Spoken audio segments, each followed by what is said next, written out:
ലഹരിക്കെതിരെ വീശിയടിച്ച തൂഫാൻ. ഇതുവരെ അറസ്റ്റിലായത് 852 പേർ. കേരളത്തിലെ കുട്ടികളെയും യുവതലമുറയും കാർന്നു തിന്നുന്ന ലഹരി മാഫിയയെ തകർക്കാനായി സംസ്ഥാന സർക്കാർ ആരംഭിച്ച operation Toofan the narco hunt ജില്ലയിലുടനീളം കൊടുങ്കാറ്റായി ആഞ്ഞടിക്കുന്നു. ജൂൺ 2-ന് തുടക്കമിട്ട ശേഷം ഓപ്പറേഷൻ തൂഫാനിലൂടെ ജില്ലയിലുടനീളം ലഹരി കേസിൽ പിടിയായത് 852 പേരാണ്.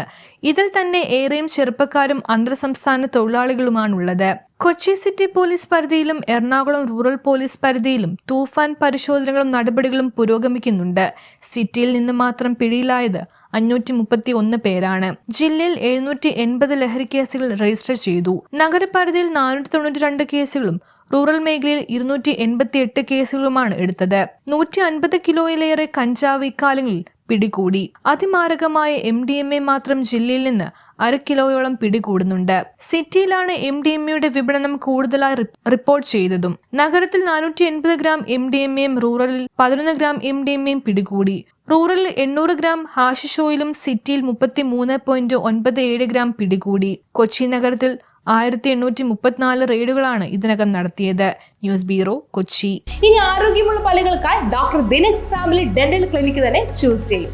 കൂടുതൽ വിവരങ്ങൾക്കായി കോൺടാക്ട് 6238 355070.